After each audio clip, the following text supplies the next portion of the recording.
¿Cuáles son los últimos acontecimientos que se están suscitando en el conflicto entre Rusia y Ucrania, peregrinos? Bueno, pues en el video del día de hoy les voy a dar la mejor actualización hasta estos momentos de lo que está aconteciendo entre rusos y ucranianos, sobre todo en el frente de batalla, pero también les hablaré de cuestiones que tienen que ver con gas natural y su exportación por parte de Rusia a través de Ucrania. Les hablaré de cómo Eslovaquia acaba de firmar un acuerdo justamente con Robert Fico al frente con los ucranianos, esto para la compartición de territorio, para la exportación y compartición de gas natural, un acuerdo que deja muy mal parada a Rusia, pero también, peregrinos, les adelanto que estaremos hablando de cuestiones como el hecho de que fue alcanzado un buque ruso estacionado muy cerca del mar Báltico, fue dañado absolutamente. Les hablaré de que aparentemente los ucranianos habrían alcanzado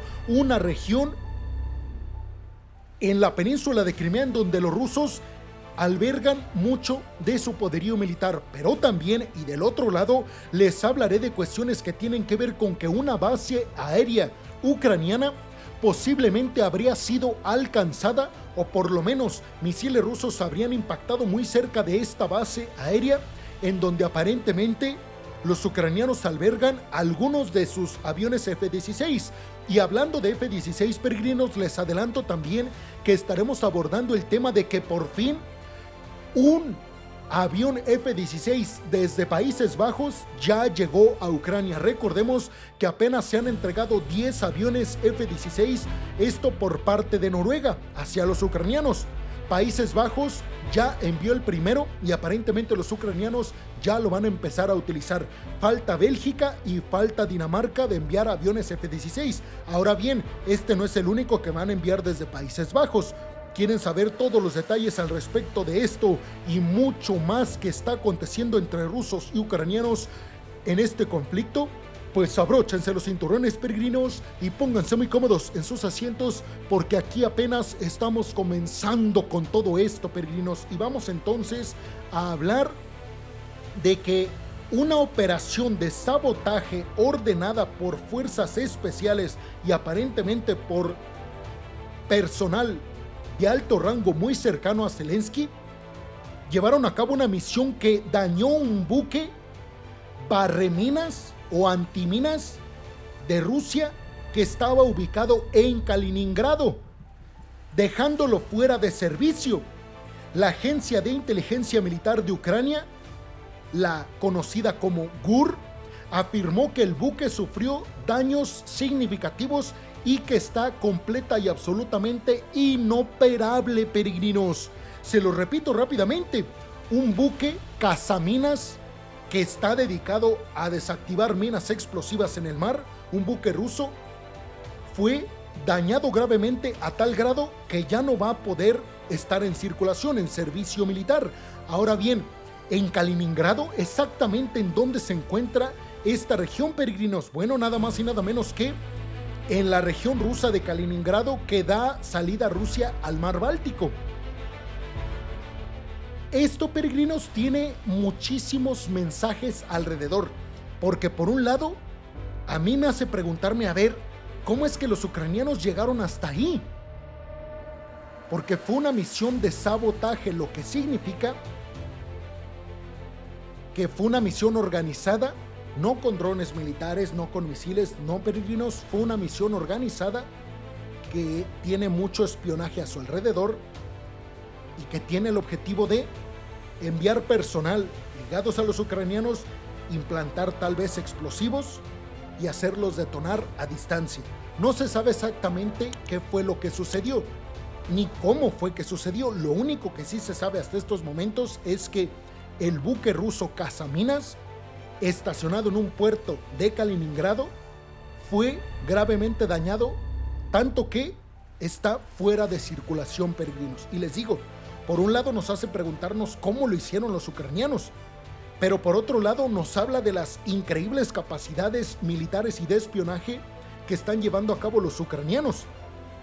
Y lo ha dicho el propio Zelensky, esto no es algo que esté oculto. El propio Zelensky ha dicho que los ucranianos tienen que aprovechar todas estas estrategias de espionaje para hacerle frente a la clara superioridad en tropas militares y en poderío militar de Rusia. Ojo con todo esto, peregrinos. Bueno, entonces también vamos a hablar de lo que aconteció en la península de Crimea. Algo que también es muy grave y preocupante para el Kremlin, para el ejército ruso. Bueno, las fuerzas ucranianas habrían alcanzado un depósito de petróleo en la península de Crimea, ocupada por Rusia ilegalmente desde el año del 2014. Esto habría causado un gran incendio, peregrinos. Este depósito es clave para el suministro de productos petrolíferos al ejército ruso. ¿Exactamente qué fue lo que aconteció? Bueno, hasta estos momentos se ha dicho que no se sabe exactamente qué fue lo que utilizó el ejército ucraniano para este lanzamiento. Se habla del misil balístico Neptune que han desarrollado los propios ucranianos con tecnología ucraniana y en territorio ucraniano, pero también se habla de drones militares de largo alcance, que yo me inclinaría a pensar, peregrinos, que fue más bien con un dron militar de largo alcance. Bueno, se filtró la noticia entonces de que yo creo que fue un dron militar de largo alcance, y es una información que tal vez no se va a poder corroborar debido a que los rusos no lo van a informar y los ucranianos no lo dicen, pues para no evidenciar sus capacidades militares. Pero bueno, yo estoy seguro de que fue el dron militar. Supongamos que fue el dron militar. Bueno, la noticia dice que el dron militar entró al espacio aéreo de la península de Crimea, burló a varios sistemas de defensa aérea rusos, entre ellos el S-300 y el S-400, y que logró impactar en este depósito de combustible del ejército ruso. A ver, primero recordemos, la península de Crimea fue adherida por Rusia ilegalmente en la primera invasión de Putin a Ucrania en el 2014. Desde entonces la península de Crimea está bajo control ilegal que nadie reconoce a niveles internacionales por parte de Rusia en la península de Crimea. Después Putin conectó la península de Crimea con el territorio ruso a través de la construcción del puente de Kerch, que ha sido dañado en varias ocasiones por lanzamientos aéreos ucranianos. Bueno, precisamente esta ruta sirve como una de las principales rutas de abastecimiento de poderío militar y de combustible para el ejército ruso, que está en el sur y en el este de Ucrania. Yo ya les he explicado, peregrinos, más o menos esta ruta. Primero, desde el territorio ruso se envía petróleo, combustible en general y poderío militar hacia la península de Crimea, atravesando el puente de Kerch, ya sea en ferry, ya sea en ferrocarril o ya sea en trailers. Una vez que llega a la península de Crimea ese poderío militar y ese combustible, es enviado a través del mar de Azov a las tropas rusas en el este y en el sur de Ucrania.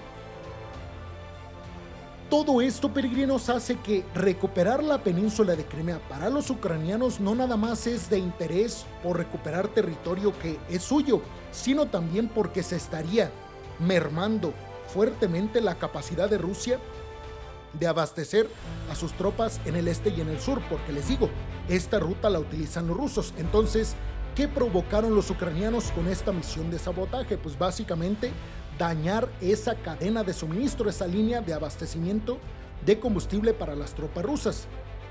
Bueno, ¿qué más se sabe al respecto de todo esto? Vamos ahora a hablar de otra cuestión. Acuérdense, les estoy dando un resumen de lo que está aconteciendo en el frente de batalla.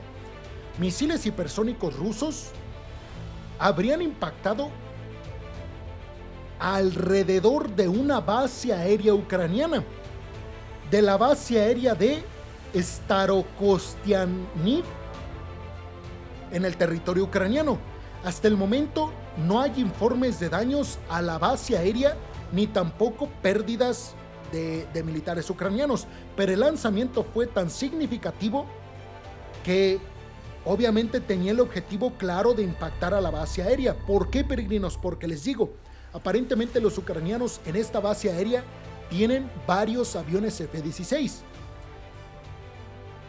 Será muy difícil corroborar si realmente hubo un impacto certero o no.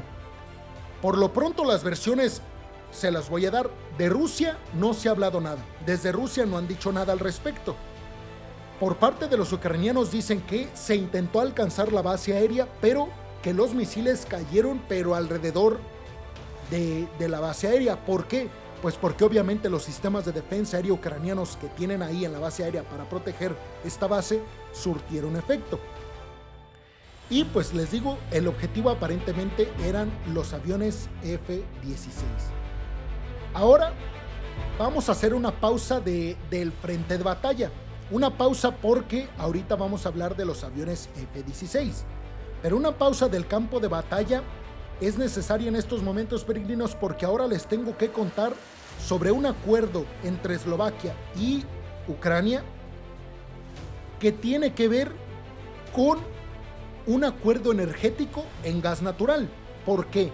Porque recuerden que Rusia tiene varios gasoductos que están por debajo del territorio ucraniano y que sirven como vínculo para enviar gas natural hacia Europa, debajo de Ucrania. Un acuerdo que concluye en el 2024, es decir, este año.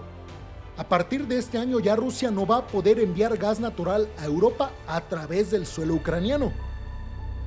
Los ucranianos saben que esto, pues es obviamente una herramienta que ellos tienen para presionar a Putin y terminar con este conflicto, pero también es de peligro para los ucranianos. ¿Por qué?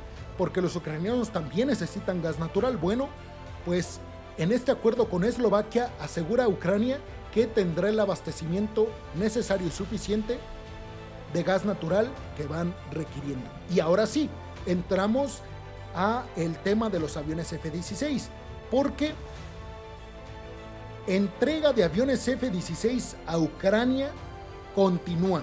Y es que Ucrania recibió su primer avión F-16 por parte de los Países Bajos. Este es el primero de los 25 aviones F-16 que los Países Bajos prometieron entregar en los próximos meses a Ucrania.